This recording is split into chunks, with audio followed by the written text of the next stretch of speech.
حمدا صلی اللہ رسول کریم اعوذ باللہ من الشیطان الرجیم بسم اللہ الرحمن الرحیم.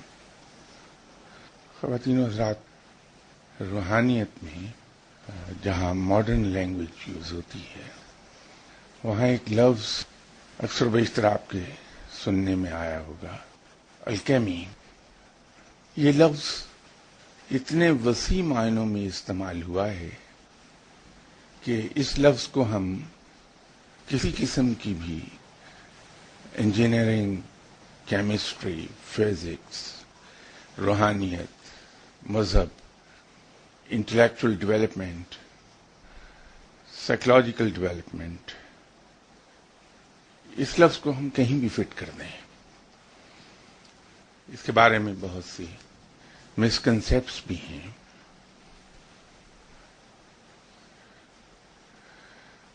در حقیقت اوریجنلی یہ لفظ 12ویں صدی عیسوی میں رائج ہوا. اس وقت یہ اسپرچل ڈیولپمنٹ کے لیے استعمال ہوتا تھا، یا یوں کہیے کہ اس کی صحیح تعریف یہ تھی کہ کسی انسان کی مینٹل کانشیسنیس، اس کے لیے یہ لفظ استعمال ہوتا تھا. جو بعد میں آنے والے اسکالرز انہوں نے جو اسے انٹرپریٹ کرنا شروع کیا تو یہ پھر دوسرے معنوں میں بھی یہ لفظ استعمال ہونے لگا. لیکن اس کی اصل جو ہے وہ اسپرچل ڈیولپمنٹ یا مینٹل کانشیسنیس کے لیے استعمال ہوتا رہا لفظ الکیمی. ایک کرسچن پروفیسر جو صوفی بھی تھے، اس پر بہت سی آئی بروز اٹھیں گی کہ کرسچین صوفی کیسے ہو سکتا ہے. خود رب کا فرمان ہے قرآن میں، رب تعالیٰ نے فرمایا کہ جو اہل کتاب ہیں، مسلمانوں کے علاوہ اہل کتاب، ان میں بھی اہل علم ہیں.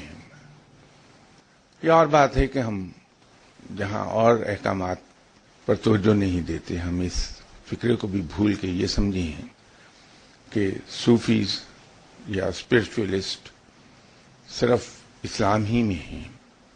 ایسا نہیں ہے، دوسرے مذاہب میں بھی ہیں. یہ تو وہ کرسچین صوفی، اس نے ایک کتاب لکھی جو 1888 میں شائع ہوئی، اور اس نے بڑے کھلے لفظوں میں اس بات کا اعتراف کیا کہ الکیمی رائج ہوا جب مسلمانوں نے اسپین پر قبضہ کیا، اور جب مسلمانوں کا وہ قبضہ ختم ہوا اسپین سے تو جو کتابیں کرسچنز کے ہاتھ لگیں اس کو بنیاد بنا کر جو کتابیں لکھی گئیں فردر، اس کے اندر اس لفظ کو پوری طرح سے استعمال کیا. یہ اور بات ہے کہ ابھی ریسنٹلی ایک اور کرسچین پروفیسر نے تحقیق کی اور اس نے کہا کہ اس اوریجنل آتھر کے برعکس گریک دور میں بھی لفظ الکیمی ملتا تھا، جبکہ پہلے جو اوریجنل آتھر تھے اس کا ان کا کہنا یہ تھا کہ یہ لیٹن رجیم کا لفظ نہیں ہے، یہ اس کے بعد رائج ہوا ہے اسپین سے. چونکہ اسپرچل ڈیولپمنٹ جب انسان کی ہوتی ہے تو اس کے ساتھ ساتھ اس کی باڈی کیمسٹری میں بہت سی غیر مرئی تبدیلیاں واقع ہو جاتی ہیں. اس کا جسم وہی صورت رکھتا ہے، خون بھی وہی رنگ اور وہی کیمسٹری رکھتا ہے، لیکن کچھ ایسی غیر مرئی تبدیلیاں ہوتی ہیں بقول ممتاز مفتی کے کہ جو اہل علم ہیں ان کی تمام حصیں 6 گنا زیادہ اسٹرانگ ہو جاتی ہیں. سب سے بڑی تبدیلی تو یہ آتی ہے کہ انسان میں قوت برداشت بہت بڑھ جاتی ہے. بدترین حالات میں وہ بڑے سکون سے کھڑا رہتا ہے. یہ اللہ تعالیٰ کی خاص رحمت ہے کہ اس کا جو ذکر آدمی کرتا ہے ایک لمبے عرصے تک اس کو پکارتا رہتا ہے، اللہ اس کے اندر سکون بھر دیتا ہے۔ دوسری رحمت رب تعالیٰ کی یہ ہوتی ہے کہ انسان کے دل سے نفع اور نقصان کا احساس نکال دیتا ہے۔ دنیا کا بڑے سے بڑا نقصان کسی فقیر کو ہلا نہیں سکتا، اس کے ماتھے پہ شکن بھی نہیں پیدا کر پاتا۔ اس ذکر سے، اللہ کے ذکر سے انسانی ذہن اتنا تیز ہوتا ہے کہ نینو سیکنڈز میں مسائل کے حل اس کے سامنے آنے لگتے ہیں، اور سب سے بڑھ کر یہ کہ اللہ پر بھروسہ اتنا زیادہ اس کا پختہ ہو جاتا ہے کہ کسی طرح بھی وہ یہ ماننے کو تیار ہی نہیں کہ میرا رب مجھے اکیلا چھوڑ دے گا۔ اس کو ہمیشہ یہ یقین رہتا ہے کہ رب میرے ساتھ ہے اور رب تعالیٰ میری مدد فرمائے گا۔ اب یہ رب میرے ساتھ ہے سے مجھے جناب حضرت جنید بغدادی رحمۃ اللہ علیہ یاد آ گئے، جن کے دادا نے ان کو بچپن سے جب وہ بسم اللہ اور کلمہ پڑھنا سیکھ گئے تو جو پہلی چیز ان کے دادا نے انہیں سکھائی اور ان سے بیٹھ کے ذکر کروایا، وہ یہی چیز تھی کہ اللہ میرے ساتھ ہے۔ وہ عربی میں پڑھتے تھے اللہ معی۔ اس کا نتیجہ یہ ہوا کہ جب وہ 5 سال کے ہو گئے تو دادا نے یہ چیک کرنے کے لیے کہ اس ذکر نے ان کی کوئی قلبی تبدیلی بھی لے آیا ہے یہ ذکر یا نہیں، تو اندر گھر میں بھیجا کہ جا کے ایک گلاس پانی لے آؤ میرے لیے، اور خود ایک بڑا سیب، بڑا خوش رنگ لیبنیز سیب وہ اٹھا کے رکھا، جو راستہ گزرتا تھا گھر کے سامنے سے وہاں۔ جب یہ حضرت جنید بغدادی اس وقت بچے تھے لے کر آئے پانی، تو دادا نے کہا کہ وہ دیکھو وہ سامنے کیا چیز پڑی ہے۔ حضرت جنید بغدادی نے دیکھ کے کہا کہ سیب ہے، تو فرمایا کہ یہ کسی کا گر گیا ہے، جاؤ اٹھا لو اسے لے آؤ۔ تو حضرت جنید بغدادی گئے اور جا کے سیب کے اوپر اس طرح بھی ہاتھ رکھا تو فوراً ہاتھ واپس کھینچ لیا، واپس آ گئے۔ تو دادا نے پوچھا کیا ہوا، اٹھایا نہیں تم نے؟ تو حضرت جنید بغدادی رحمۃ اللہ علیہ نے فرمایا کہ آپ خود ہی تو مجھے پڑھنے کو کہتے ہیں صبح شام کہ اللہم معی، تو جب میرا رب میرے ساتھ ہے تو کیا یہ نہیں دیکھ رہا کہ میں کسی شخص کا گرا ہوا سیب اس کی بغیر اجازت اٹھا رہا ہوں؟ یہ قلبی تبدیلی ہے جو انسان میں واقع ہوتی ہے ذکر سے۔ یہ غیر مرئی تبدیلیاں میں کہہ رہا تھا آپ سے، اس کو ریفر کر رہا تھا۔ وہ جو ہم سوچتے ہیں کہ اللہ کے ذکر سے جو کچھ حاصل ہوتا ہے وہ صرف آخرت ہی کے لیے ہے، یقیناً آخرت کے لیے بہت کچھ ہے، لیکن اس کے ساتھ ہی ساتھ اس دنیا میں بھی اس کے ہمیں فوائد ملتے ہیں۔ جیسے کچھ تبدیلیاں میں نے عرض کی کہ یہ تبدیلیاں فقیر میں واقع ہوتی ہیں، یہ تبدیلیاں ہماری دنیاوی زندگی میں بھی کام آتی ہیں، اور میری انڈرسٹینڈنگ کے مطابق یہ دنیاوی زندگی اخروی زندگی سے کہیں زیادہ اہم ہے، زیادہ امپورٹنٹ ہے اخروی زندگی سے ہماری۔ اس کی وجہ یہ ہے کہ اس دنیاوی زندگی میں ہم اس فصل کا بیج بو رہے ہیں جو فصل ہم آخرت کی زندگی میں کاٹیں گے۔ اگر یہاں پر ہم نے ایسا فالٹی بیج بو دیا جس کی فصل بھی فالٹی ہوئی، اس کا پھل بھی فالٹی ہوا، تو ہم پھر ہمیشہ ہمیشہ عبدالابدار کے لیے اس کو بھگتتے ہی رہیں گے۔ تو اس زندگی پر زیادہ توجہ دینے کی ضرورت ہے کہ یہ زندگی اس طرح سے ہم گزار لیں کہ اس کا پھل ہم یہاں بھی کھا جائیں اور آخرت کی زندگی میں بھی میٹھا پھل مل جائے ہمیں. اس دنیا پر منحصر ہے، اس کا انحصار ہے آخرت کی زندگی کا. جو کچھ ہم یہاں بوئیں گے وہ کاٹیں گے کل کو. تو اس لیے میں کہتا ہوں کہ یہ زندگی زیادہ امپورٹنٹ ہے اور اس پر بہت زیادہ توجہ دی جانی چاہیے. اور یہ جو وصف پیدا ہو جاتے ہیں انسان میں ذکر کے ساتھ، یہ اس دنیا میں کامیابی کی کنجی ہیں. پچھلی نشست میں عرض کر رہا تھا آپ کی خدمت میں کہ کشف و کرامات یا مستجاب الدعوات ہونا کوئی کسوٹی نہیں کسی شخص کو پرکھنے کی کہ وہ اہل علم ہے یا نہیں ہے. تو میں نے عرض کیا تھا کہ رب تعالی نے کنڈیم کیا ہے شرک کو بڑی اسٹرانگ ورڈز میں، سب سے بڑا گناہ قرار دیا ہے. لیکن وہ ہندو جو مندر میں بیٹھ کے ایک بت کے سامنے دعا مانگ رہا ہے، اس بت سے شرک کر رہا ہے. وہ دعا تو مانگ رہا ہے اس بت سے، لیکن رب اس کی دعا قبول کر کے اس کو پوری کر رہا ہے.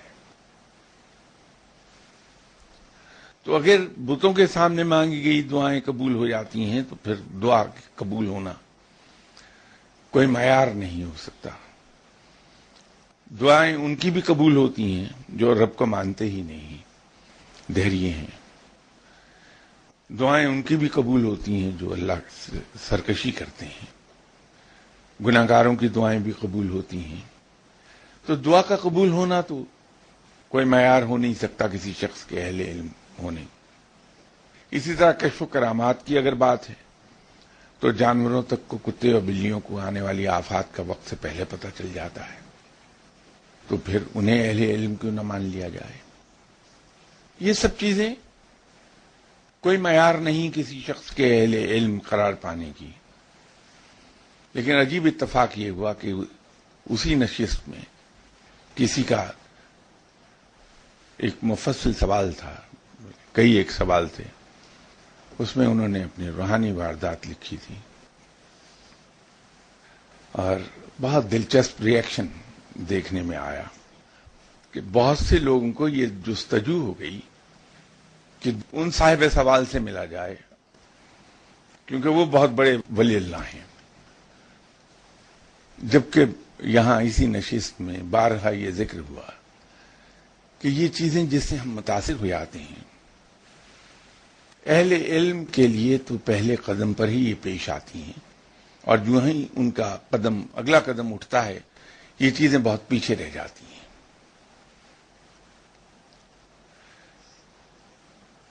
بہت لوگ ہیں جو اس جستجو میں ہیں کہ وہ صاحب سوال کون ہیں کہ ان سے ملا جائے اور ان سے مل کر کچھ دعائیں کرا لی جائیں، کچھ علم حاصل کر لیا جائے. تو یہ سوال کسی صاحب نے اسی ضمن میں لکھا ہے کہ گزشتہ نشست میں ایک خط کا ذکر ہوا جس میں کسی خاتون نے اپنے روحانی مشاہدات و واردات کو بیان کیا تھا. اس سے جہاں ان کے روحانی کی منازل طے کرنے کا اندازہ ہوا، وہاں اپنی کم مائیگی کا بے پناہ احساس بھی. ازراہ کرم رہنمائی فرمائیے کہ کیا روحانیت کے سفر میں یہ مشاہدات و واردات ہی روحانی ترقی کی کسوٹی ہیں؟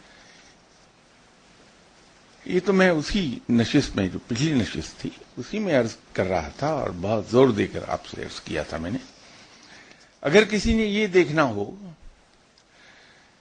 کہ کسی صاحب علم کے پاس بیٹھنے سے اس کو کچھ فائدہ ہوا یا نہیں، تو اس پر نہ پرکھیے کہ کوئی صاحب کشف ہوا، صاحب دعا ہوا، صاحب کرامات ہوا یا نہیں.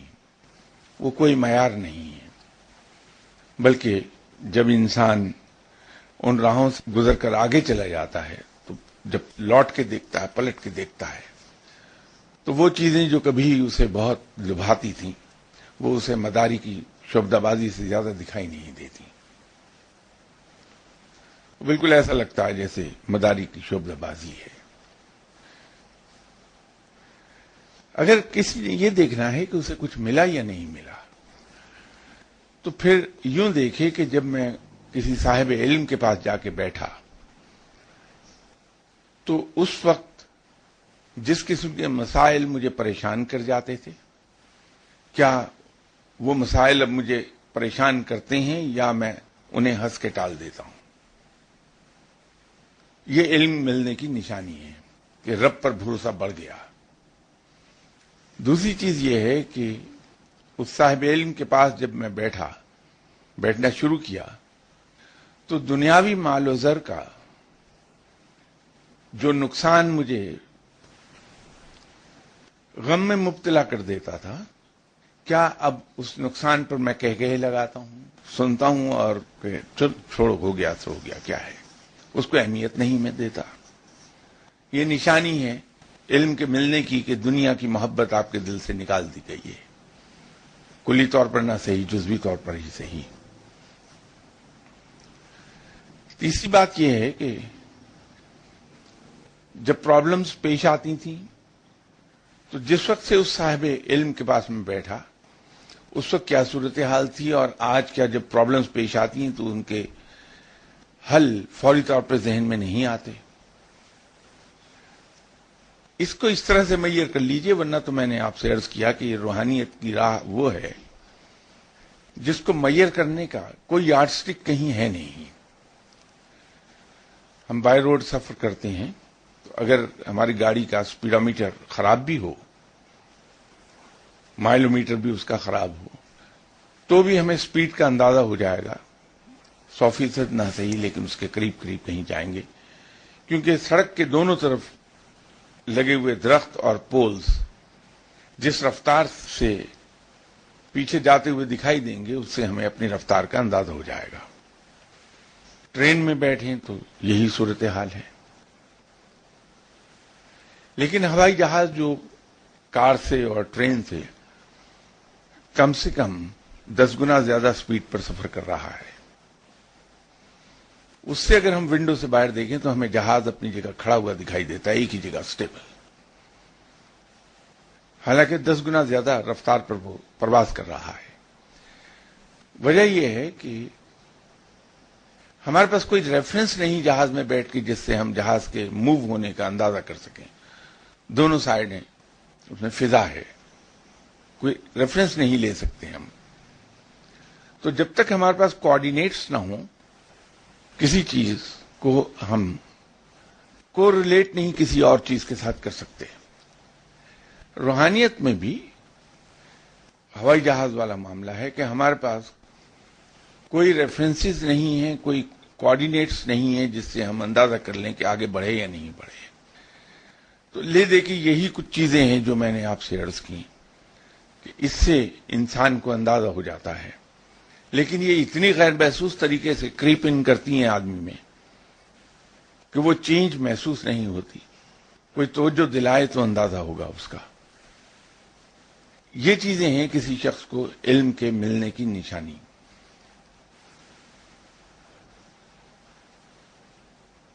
بنیادی چیزیں صرف 2 ہیں جو کوئی صاحب علم جس کے پاس آپ جا کے بیٹھے وہ آپ پر جو کام کرے گا اس کے ذریعے صرف وہ 2 چیزیں پیدا کرنے کی کوشش کرے گا آپ کے اندر۔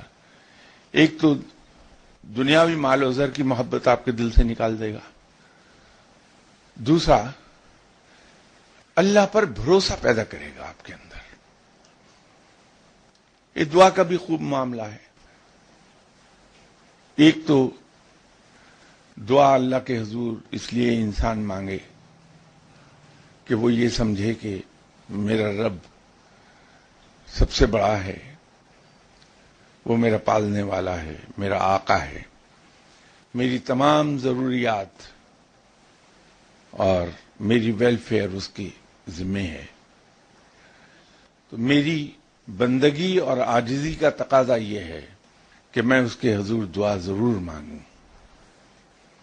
جب یہ سمجھ کے دعا مانگے گا تو اس میں پریشانی کا عنصر نہیں ہوگا کہ ہائے میرا بیٹا بیمار ہے اسپتال میں، وہ بستر مرگ پر پڑا ہے، اس کا کیا ہوگا۔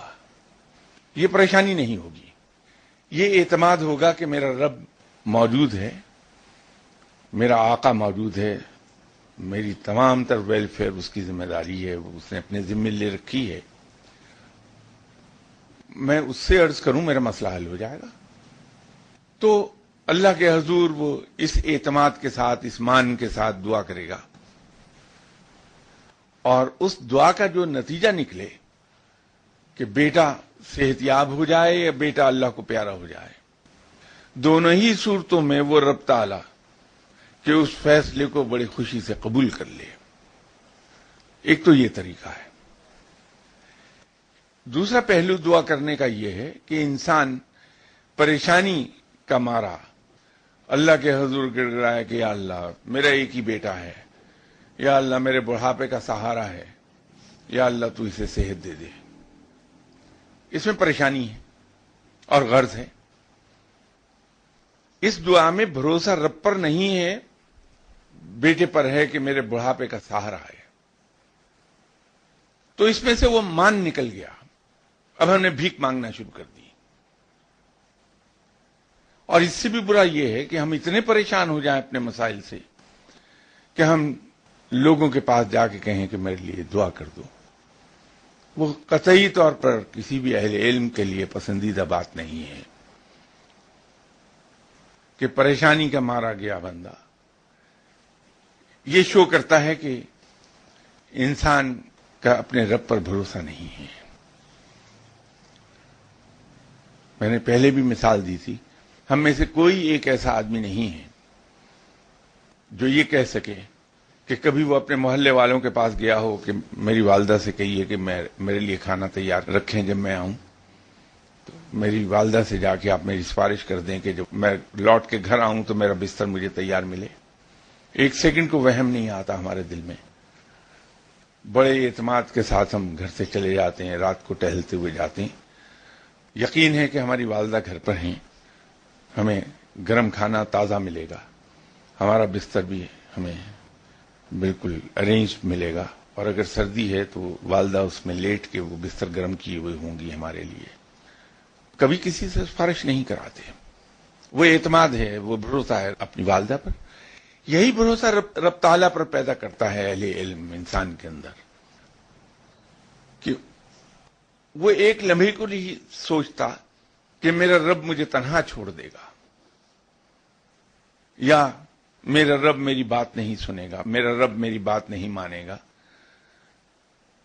یہ اسی وقت انسان دوسروں کے پاس دعائیں کرانے جاتا ہے جب دل میں شک پیدا ہو جائے رب کے بارے میں. آپ کبھی کسی اہل علم کو دوسرے کے پاس جا کے دعا کراتے نہیں دیکھیں گے. وہ ایک ہی اعتماد سے رب تعالیٰ سے بات کرتا ہے کہ یا اللہ جب تو موجود ہے تو میں کیوں سوچوں اپنے مسائل کے بارے میں، تو انہیں حل کر، اور یہ میرا ایمان ہے کہ تو انہیں میرے بہترین مفاد میں حل کرے گا. وہ براہ راست اپنے رب کے ساتھ ڈائلاگ میں رہتا ہے ہر وقت. تو جب یہ انسان میں کیفیت آ جائے تو سمجھ جائیے کہ وہ اہل علم ہو رہا ہے.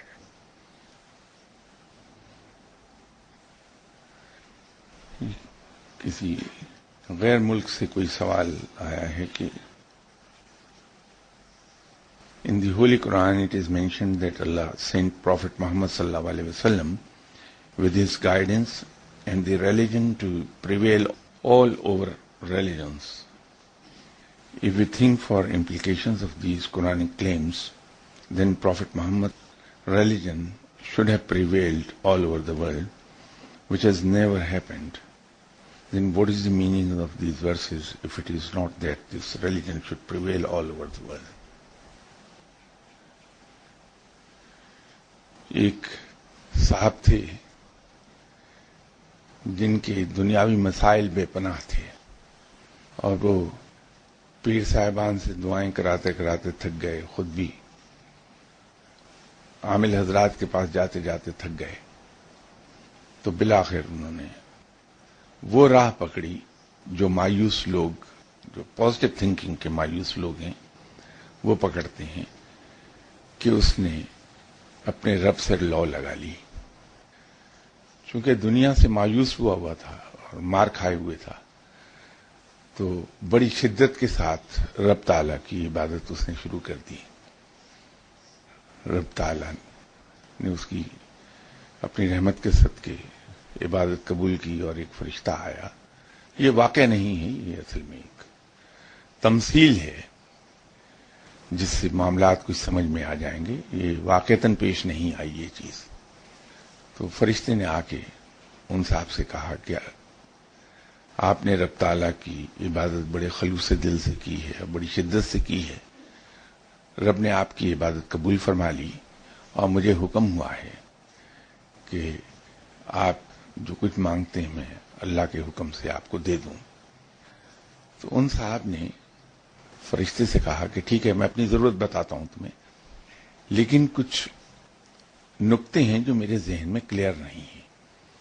پہلے وہ 2 نقطے میرے ذہن میں کلیئر کر دو، پھر میں تم سے کہوں گا کہ میری ضرورت کیا ہے. تو فرشتے نے کہا کہ ہاں بتاؤ، میں جواب دے دوں گا تمہیں. اس نے کہا کہ یہ بتاؤ کہ رب کتنا امیر ہے. تو فرشتہ اس پہ چکرا گیا کہ اس کا جواب کیا دے. تو اس نے کہا کہ میں تمہیں کیا بتاؤں کہ اللہ کتنا امیر ہے، اس کا تو کوئی حد و حساب ہی نہیں ہے اس کے امیر ہونے کا. تو مراسی نے کہا صاحب نے کہ آپ ہماری دنیا کے ریفرنس سے مجھے سمجھا دیں کہ کتنا امیر ہے. تو فرشتے نے کہا کہ اس کا تو کوئی یارڈ سٹک ہو ہی نہیں سکتی رب کے امیر ہونے کی، تو میں کیا بتاؤں گا. میں نے کہا اچھا پھر میں تمہاری مشکل خود آسان کر دیتا ہوں. یہ بتاؤ کہ یہ ہمارے ملک کے سیگلز کی طرح امیر ہے.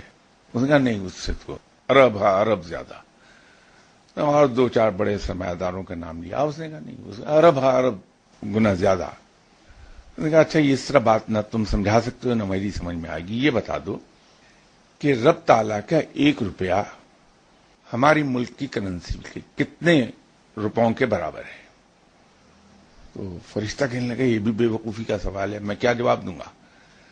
اس نے کہا اچھا میں تمہاری مشکل آسان کرتا ہوں کہ اللہ کا روپیہ ہمارے 100 روپے کے برابر ہے. اس نے کہا نہیں، کہیں زیادہ.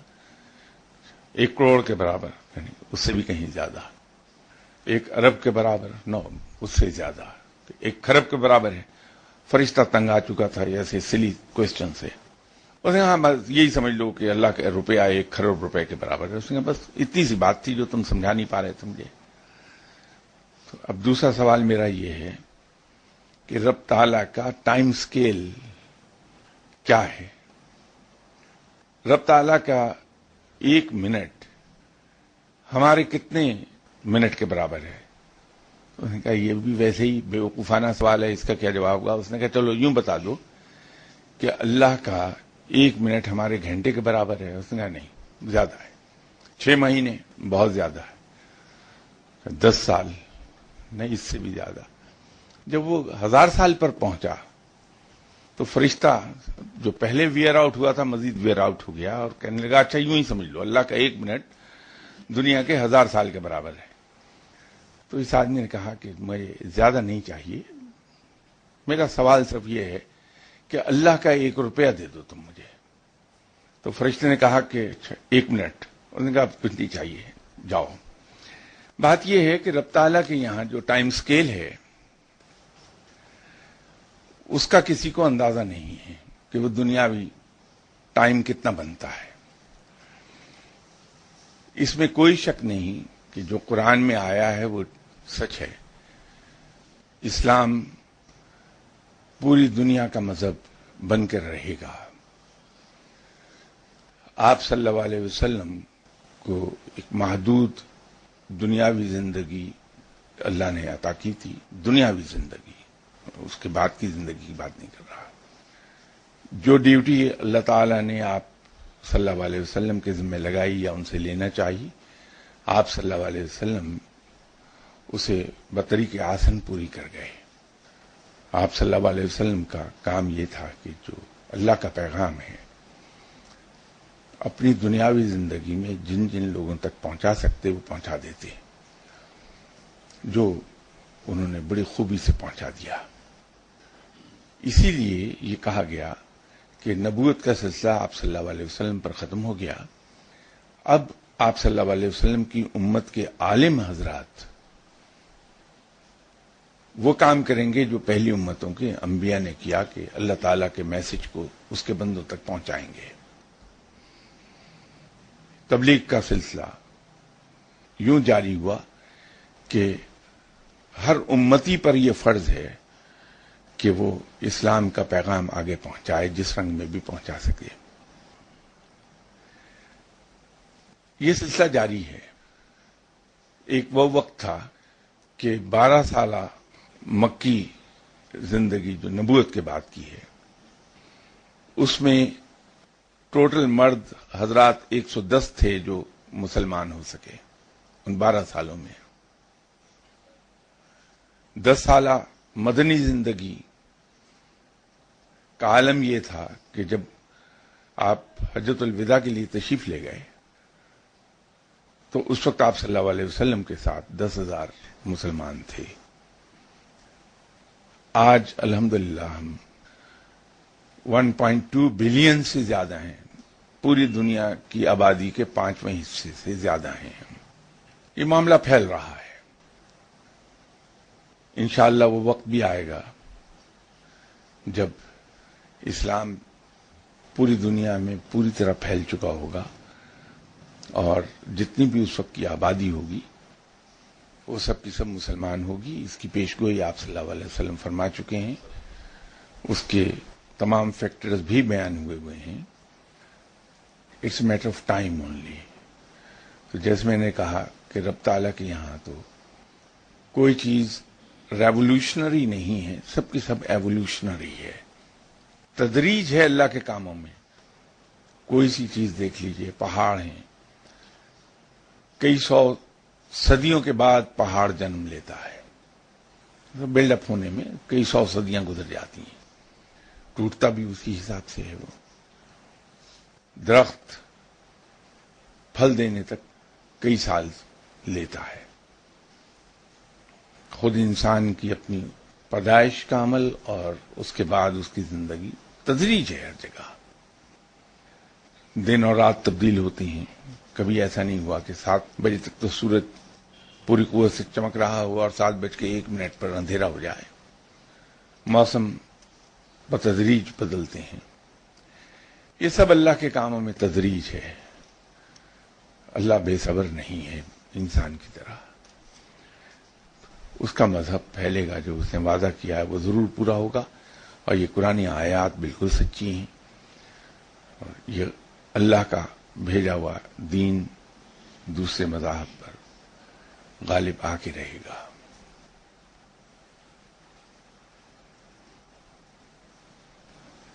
ان کا اگلا سوال ہے کہ ان ہولی قرآن دیر از مینشن آف جنس who were captivated by Sayyidina Sulaiman alayhi salam, who captivated them and used for hard labor. It means it is allowed and permitted. My question is, how can we achieve it? بات یہ ہے کہ حضرت سلیمان علیہ السلام حاکم بنائے گئے تھے چرند پرند جنات اور انسانوں پر۔ تو جس طرح سے ہم اپنے بادشاہوں کے لیے کام کرتے ہیں، اسی طرح جنات نے ان کے لیے کام کیا۔ اس وقت غلامی رائج تھی معاشرے میں، اور یہ جن اسی کیپٹیوٹی میں تھے جس میں غلام ہوتے ہیں، اور حضرت سلیمان علیہ السلام ان سے کام لیتے رہے۔ آج کے دور میں بہت سے لوگ ہیں جنہیں میں جانتا ہوں جن کے پاس جنات ہیں، بلکہ کچھ بھائی اکٹھے میرے پاس آیا کرتے تھے۔ ان کی دکان ہے لوہاری میں، ان کے برابر والے دکاندار کے پاس بھی جنات تھے 3، اور وہ صاحب ان جنات کا ڈراوا دے کے اپنا سامان اپنی دونوں سائڈ پر جو پڑوسی دکاندار تھے ان کے آگے رکھ دیتے تھے۔ تو انہوں نے مجھ سے ذکر کیا تو میں تو بہت چھوٹا اور دھیما آدمی ہوں، تو میرا تو ایک ہی جواب ہوتا ہے کہ چلو کر لینے دیں، کوئی بات نہیں۔ لیکن جب انہوں نے زیادہ شور مچایا تو میں نے ان سے پوچھا کہ وہ کرتا کیا ہے، تو انہوں نے کہا جی وہ ان کی دکان ہے وہاں ہمارے برابر، اور یہیں علامہ اقبال ٹاؤن میں رہتے ہیں اور 500 روپے لے کے لوگوں کے سوالوں کے جواب پوچھ کر انہیں دے دیتے ہیں. تو میں نے ان سے کہا کہ جائیے ابھی آپ اور جا کے ان سے مل لیجئے اور کوئی سا سوال پوچھ لیں. اس میں جو باقی بات میں نے کہی اس میں چونکہ میری اپنی ذات سامنے آ رہی ہے اس لیے اسے میں اومٹ کر رہا ہوں. تو وہ 500 روپیہ لے کے گئے اور جا کے وہاں بیٹھ گئے. تو جن اس دن نہیں آئے، وہ سوال کا جواب نہیں دے سکا. انہوں نے مجھے کہا کہ جی وہ تو آیا ہی نہیں. تو میں نے کہا میں نے تو آپ سے پہلے کہا تھا کہ جنات نہیں آئیں گے، چلے جاؤ تم. انہوں نے کل پھر بلایا، جائیے آپ ضرور جائیے. یہ گئے تو وہ لال پیلے ہو گئے صاحب ان پر اور کہنے لگے وہ میرے جنات لمبی چھٹی پر چلے گئے ہیں، وہ نہیں آئیں گے، یہ پکڑو اپنے 500 روپے اور یہاں نہ آیا کرو تم.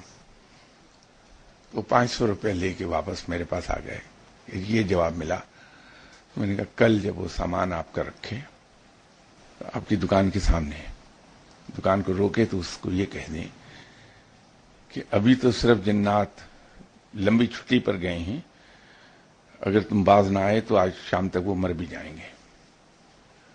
وہ انہوں نے بعد میں جو فیڈ بیک دیا وہ یہ تھا کہ اس نے سامان رکھا ہی نہیں، بالکل انہیں کہنے کی ضرورت ہی پیش نہیں آئی. اب یہ واقعہ سن کے اندازہ کر لیجئے کہ آپ جنات کو قید کر کے جب کام لیں گے تو سامنے کیسے کیسے لوگ مل جائیں گے آپ کو کہ جنات کان کو ہاتھ لگاتے ہوئے 100 میل دور بھاگیں گے.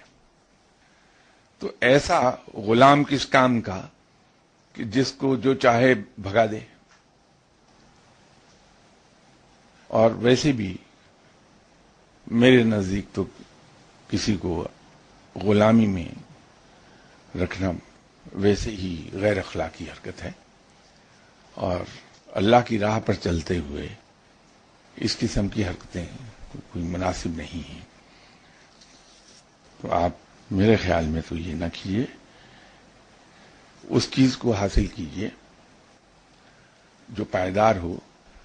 رب تعالی سے مجھے اس واقعے سے، اس معاملے سے ایک اور قصہ یاد آ گیا. ایک زمانے میں آفیشیل ٹور پر انڈیا گیا ہوا تھا.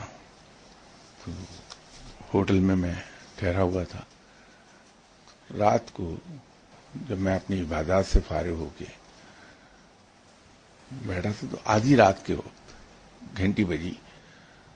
تو میرے ذہن میں پہلا سوال یہی آیا کہ چونکہ پاکستانی جب یہاں آتے ہیں تو ان کے انٹیلیجنس والے چیک کرتے ہیں، تو شاید انڈین انٹیلیجنس کا آدمی ہے جو مجھے چیک کر رہا ہے.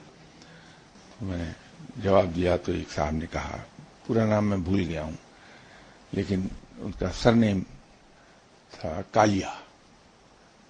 تو مجھے کہنے لگے کہ are you interested to know your future sir. تو میں نے کہا کہ ہو وڈنٹ بی. تو میں نے کہا کہ if I come down to your room I'll charge you 500 Indian rupees and if you come to my office I'll charge you 250 rupees.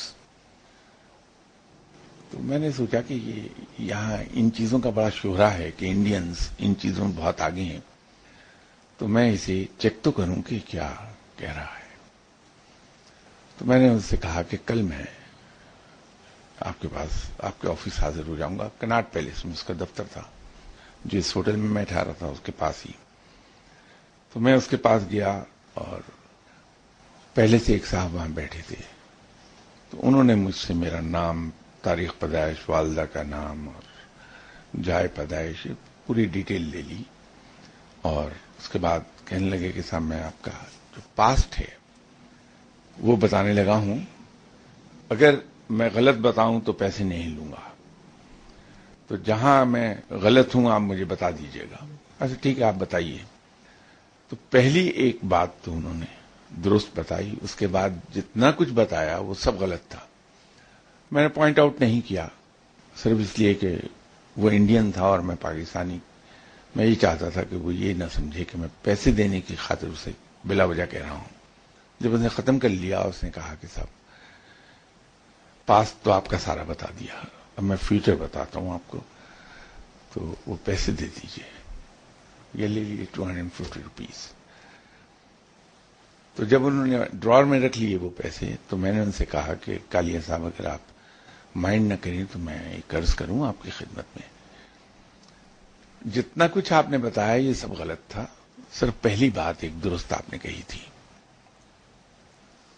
تو وہ خاصا پریشان ہو گیا اس بات پر. جو ایک صاحب بیٹھے تھے جن کا بعد میں پتہ لگا کہ وہ سیٹ تھے اور ان کا دہلی میں ٹرانسپورٹ کا کام تھا، وہ آئے تھے ان سے یہ مشورہ کرنے کہ میں 100 مزید بسیں کاروبار میں انڈکٹ کر دوں. تو وہ بھی بڑے چونکے. تو اب کالیا صاحب چونکہ پیسے تو لے چکے تھے مجھے کہنے لگے کہ چلیے میں آپ کا فیوچر بتاتا ہوں. تو میں نے ان کی خدمت میں عرض کیا کہ آپ میرا فیوچر کیا بتائیں گے؟ آپ نے ساری انفارمیشن میرے بارے میں حاصل کی اور اس کے باوجود آپ نے ماضی میرا پورا غلط بتایا. مجھے تو آپ کا پورا نام بھی یاد نہیں، مسٹر کالیا یاد ہے. تو میں عرض کر دیتا ہوں آپ سے آپ کے بارے میں اور پھر مجھے بتائیے گا وہ غلط ہے یا صحیح. تو میں نے ان سے بتایا کہ آپ جس گھر میں رہتے ہیں وہ اس طرح کا ہے، اندر سے اس کا یہ نقشہ ہے. That was a shock to ہم. اور میں نے کہا آپ کی بیگم صاحب بیمار ہیں. ایک جگہ میں جا کے دھوکہ کھا گیا تو ان سے میں نے کہا کہ آپ کی یہ بیٹی جو ہے اسی طرح کی شکل کی، یہ بڑی خدمت گزار ہے ماں کی اور بہت خدمت کرتی ہے. تو کہنے لگے وہ بیٹی نہیں میری نوکرانی ہے. ایسے ڈکے میں دھوکہ یہاں کھا گیا ہوں. تو ان سے پوچھا کہ آپ گورنمنٹ سروس میں تھے کہ جی. میں نے کہا آپ پر کیس چل رہا ہے کورٹ میں اور کورٹ نے آپ سے یہ کہا ہے کہ یہ پیپر پروڈیوس کیجئے. تو میں آپ سے یہ عرض کر رہا ہوں وہ پیپر آپ پروڈیوس کر دیجئے، آپ کے حق میں فیصلہ ہو جائے گا. لیکن میرا مشورہ آپ کے لیے یہ ہے کہ جوائن کر کے ڈیوٹی اور اپنے ایریئرز وصول کر کے ریزائن کر دیجئے گا، کیونکہ آپ کو عادت پڑ گئی سال بھر کی تنخواہ کے برابر ایک دن میں یہاں سے کماتے ہیں آپ، تو آپ نوکری نہیں کر سکیں گے اب. تو مجھے کہتا وہ مسٹر شاہ سے پھر مہاراج ہو گیا میں کہ مہاراج آپ کے پاس کیا علم ہے. تو میں نے ان سے کہا کہ کالیا صاحب یہ کوئی انہونی بات نہیں جو میں کہہ رہا ہوں. آپ اس رب کو رب مان لیجئے اور اس رسول صلی اللہ علیہ وسلم کو رسول مان لیجئے جس کو میں مانتا ہوں. تو آپ کو بھی یہ علم حاصل ہو جائے گا اور زیادہ دیر بھی نہیں لگے گی. بات یہ ہے کہ انسان وہ علم حاصل کرے، ان چیزوں پر رلائے کرے جو مستقل ہوں اور جو رب کی طرف سے عطا کردہ ہوں. جنات کو قید کرنا اور عملیات سے اسی طرح کے موکل قابو کر لینا، ان سے کام لینا، یہ بالآخر نقصان دیتے ہیں. آپ نے اکثر دیکھا ہوگا کہ عملیات کے جو لوگ ہیں ان کی شکلیں ڈیفارم ہو جاتی ہیں، فیس ڈیفارم ہوئے ہوتے ہیں. صاف پتہ لگتا ہے کہ بندہ کسی روحانی یا کسی رحمانی راہ کا مسافر نہیں ہے. ہم اللہ کی راہ کیوں نہ پکڑیں کہ وہاں سے عطا ہونے والی ہر چیز پائیدار بھی ہے اور اس کی برکت بھی ہے.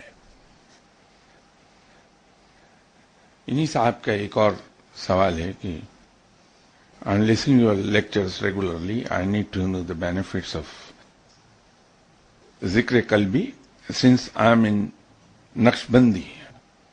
ان کو کہنا یہ چاہ رہے ہیں کہ ان کا تعلق سلسلہ نقشبندیہ سے ہے. And I'm doing ذکر قلبی.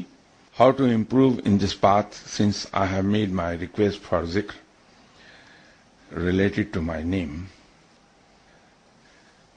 مجھے تو بتا دینے میں کوئی حرج نہیں ہے، لیکن روحانیت کی راہ کا ایک قانون ہے.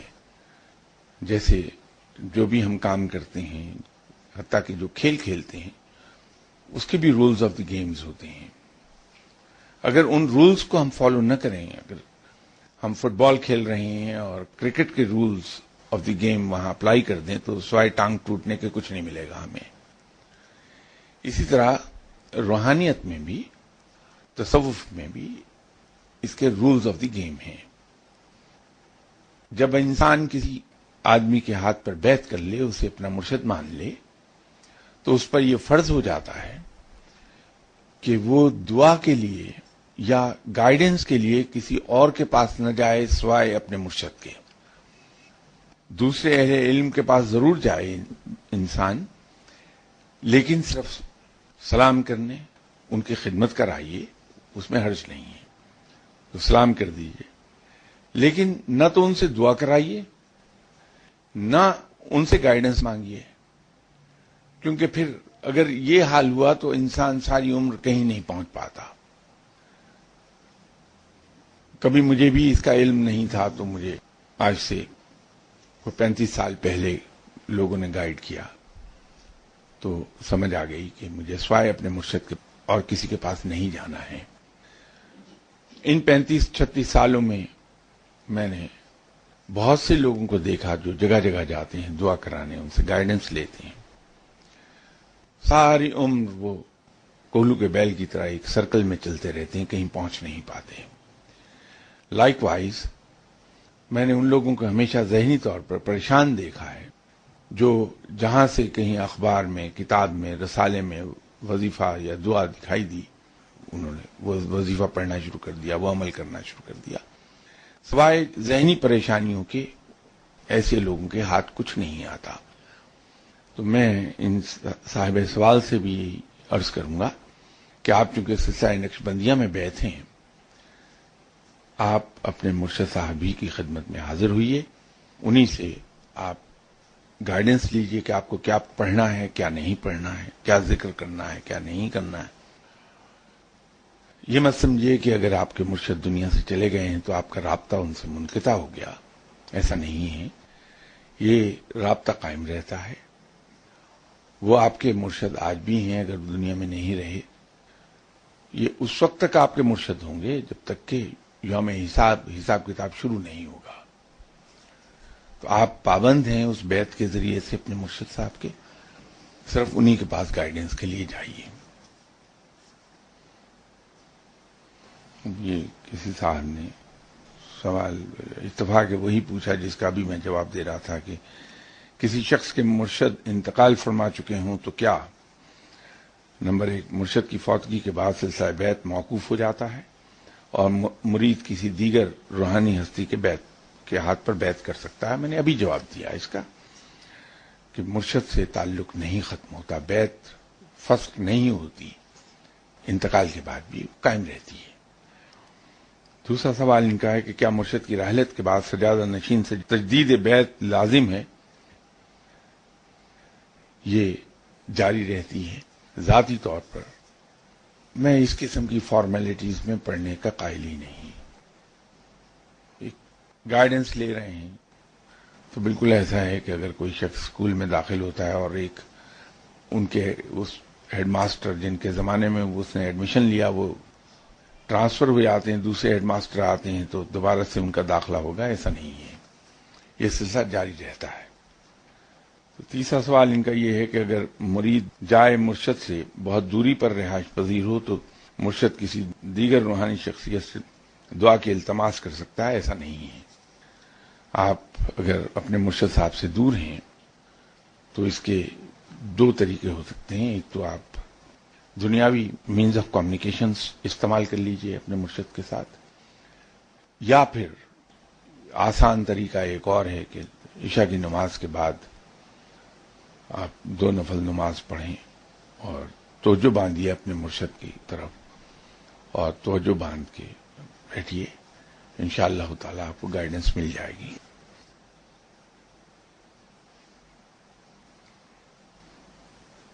ان کے 2 سوال تو ذرا تفصیل طلب ہیں، میں تفصیل سے بتا دوں گا، لیکن ایک سوال میں عرض کر دوں. یہ معلوم نہیں میرے کس گفتگو کے نتیجے میں یہ کنفیوژن پیدا ہو رہا ہے کہ میں یہ کہتا ہوں کہ اگر کسی دوسرے انسان یا فقیر کے ذریعے اگر دعا کرائی جائے تو شرک کے زمرے میں آتی ہے. ایسا بالکل نہیں ہے. دوسرے انسان سے دعا کرانا سنت ہے. آپ صلی اللہ علیہ وسلم نے اسے پسند فرمایا ہے.